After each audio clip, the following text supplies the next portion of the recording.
रविवार 28 मई को देश के प्रधानमंत्री नरेंद्र मोदी भारत के नए संसद भवन का उद्घाटन करेंगे। लेकिन 28 मई को ही क्यों? ऐसा क्या खास है 28 मई को और नए संसद भवन में? और आखिर क्यों पड़ी नए संसद भवन की जरूरत? और क्यों विपक्षी दल इसके विरुद्ध खड़े हैं? बताएंगे आपको सब एक एक करके। लेकिन उससे पहले आपसे एक गुजारिश है कि अगर आप हमारे चैनल पर नए हैं तो इसे सब्सक्राइब जरूर करें और साथ ही बेल आइकन को भी प्रेस करिए ताकि सभी इंफॉर्मेटिव अपडेट आप तक जरूर पहुंच जाएं। नमस्कार, आप देख रहे हैं पॉलिटिक्स जंक्शन और मैं हूं आपके साथ नैना शर्मा। दोस्तों, भारत की संसद अपने विशाल आकार और भव्य इमारत के लिए पूरी दुनिया में पहचानी जाती है। वहीं यह देश की सबसे सुरक्षित इमारतों में से एक भी कहलाती है। पर अब इसी के पास नए संसद भवन का निर्माण हो गया है। आपको बता दें कि प्रधानमंत्री नरेंद्र मोदी ने 2020 में संसद भवन की नई इमारत का शिलान्यास किया था, जिसके बाद आपके दिमाग में एक सवाल पैदा जरूर हुआ होगा कि जब संसद की एक इमारत पहले से ही मौजूद है तो दूसरी बनाने की आखिर क्या जरूरत पड़ गई थी। तो रुकिए जरा, आपके इस सवाल का जवाब भी हमारे पास है, लेकिन उससे पहले आपको बताते हैं कि 28 मई का महत्व क्या है। तो दोस्तों, 28 मई को विनायक दामोदर सावरकर की 140वीं जयंती है। सावरकर का जन्म 1883 में महाराष्ट्र के नासिक के पास भगूर शहर में हुआ था। वे हिंदू महासभा के सदस्य थे, एक भारतीय स्वतंत्रता कार्यकर्ता, राजनीतिज्ञ, वकील, लेखक और हिंदुत्व दर्शन के सूत्रधार थे। लेकिन उन पर महात्मा गांधी की हत्या की साजिश रचने का भी आरोप लगाया गया था, जिसके बाद इस चीज को लेकर प्रधानमंत्री पर सवाल खड़े किए गए हैं और तंज भी कसे जा रहे हैं। जी हाँ, नए संसद के उद्घाटन की खबरें आने के बाद महात्मा गांधी के प्रपौत्र तुषार गांधी ने ट्वीट कर कहा कि प्रधानमंत्री 28 मई को बीडी सावरकर की जयंती पर नए संसद भवन एक उद्घाटन करेंगे, तो उन्हें भवन का नाम सावरकर सदन और सेंट्रल हॉल का नाम माफी कक्ष रख देना चाहिए। और साथ ही भारत के पहले प्रधानमंत्री पंडित जवाहरलाल नेहरू का अंतिम संस्कार भी 28 मई को हुआ था। तो वहीं विपक्षी दल भी नरेंद्र मोदी द्वारा संसद के उद्घाटन पर कई सवाल खड़े कर रहे हैं और इसी चीज का विरोध भी।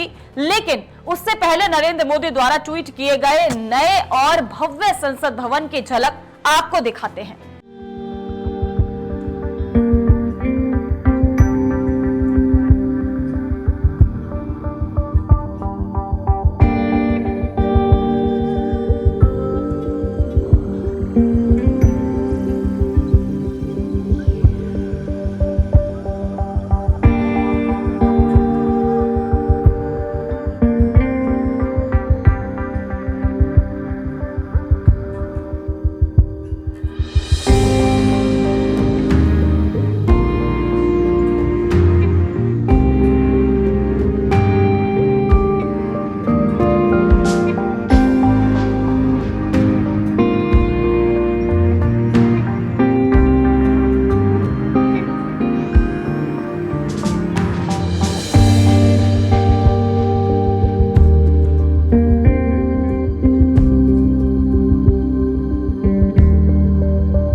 इसी नई संसद को लेकर तमाम विपक्षी दलों ने केंद्र सरकार पर निशाना साधा है।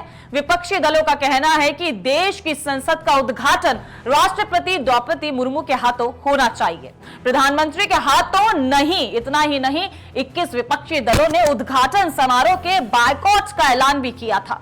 हालांकि सुप्रीम कोर्ट के वकीलों सीआर जया सुकीन ने इस मुद्दे को लेकर जनहित याचिका भी दाखिल की थी। उन्होंने याचिका में कहा था, उद्घाटन समारोह में राष्ट्रपति को शामिल नहीं करके भारत सरकार ने भारतीय संविधान का उल्लंघन किया है।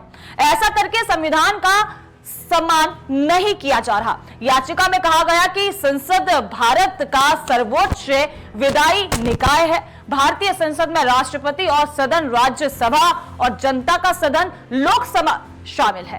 राष्ट्रपति के पास किसी भी सदन को बुलाने और सत्रावसान करने की शक्ति है, साथ ही संसद या लोकसभा को भंग करने की शक्ति भी राष्ट्रपति के पास ही है। जिसके बाद सुप्रीम कोर्ट ने याचिका खारिज करते हुए याचिकाकर्ता को फटकार भी लगाई है। कोर्ट ने कहा, हम जानते हैं कि याचिका क्यों दायर की गई है, आप इस बात के आभारी रहें कि हम आप पर जुर्माना नहीं लगा रहे हैं, यानी कि प्रधानमंत्री नरेंद्र मोदी ही संसद का उद्घाटन करेंगे। तो चलो अब आपको बताते हैं कि आखिर नए संसद भवन को जरूरत क्यों पड़ी।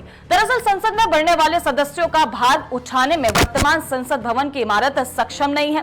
पुरानी बिल्डिंग को बने 100 साल से ऊपर पूरे हो चुके हैं और नई इमारत बनाने का एक महत्वपूर्ण कारण यह भी था कि मंत्रालयों के ऑफिस अलग अलग जगहों पर हैं। इस वजह से कोऑर्डिनेशन में दिक्कतें आती हैं। इसलिए नई संसद में यह सुनिश्चित किया गया कि सभी ऑफिस एक ही जगह पर हों। मौजूदा संसद भवन में कई जगहों पर मरम्मत की जरूरत थी। Ventilation system, electricity system, audio video system जैसी कई चीजों में भी सुधार की जरूरत थी। इसके अलावा मौजूदा संसद भवन भूकंप रोधी भी नहीं था। ऐसे में सरकार ने नया संसद भवन बनाने का फैसला लिया। साथ ही आपको बता दें कि नई संसद के उद्घाटन को लेकर तैयारियां खूब जोरों शोरों से जारी भी हैं, ताकि उद्घाटन दिवस पर कहीं कोई कमी ना छूट जाए। पीएम मोदी संसद का उद्घाटन 28 मई दोपहर 12 बजे करने वाले हैं, लेकिन उससे पहले ही सुबह 7 बजे से हवन पूजन का कार्यक्रम शुरू हो जाएगा। सुबह 7:30 से 8:30 बजे तक हवन और पूजा होगी। पूजा के लिए पंडाल गांधी मूर्ति के पास लगाया जाएगा। इस पूजा में प्रधानमंत्री नरेंद्र मोदी और Lok Sabha speaker Om Birla, Rajya Sabha deputy chairman सहित कई मंत्री मौजूद रहेंगे। इसके बाद 8:30 से 9 बजे के बीच लोकसभा के अंदर सेंगोल को स्थापित किया जाएगा। सुबह 9:30 बजे प्रार्थना सभा होगी। इस प्रार्थना सभा में शंकराचार्य सहित कई बड़े विद्वान पंडित और साधु संत मौजूद रहेंगे। इसके अलावा आदि शिव और आदि शंकराचार्य की पूजा होने की भी संभावना जताई जा रही है। इस मौके पर एक सिक्के और स्टाम्प को भी रिलीज किया जाएगा। सबसे आखिर में प्रधानमंत्री नरेंद्र मोदी का संबोधन भी होगा और इसी के साथ वह नई संसद भवन का उद्घाटन करेंगे। अनुमान लगाया जा रहा है कि लगभग दोपहर 2 से 2:30 बजे तक कार्यक्रम का समापन होगा। तो दर्शकों, नई संसद की भव्य और आलीशान छवि आपको कैसी लगी, हमें कमेंट करके जरूर बताइएगा। मिलेंगे अगली वीडियो में। नमस्कार।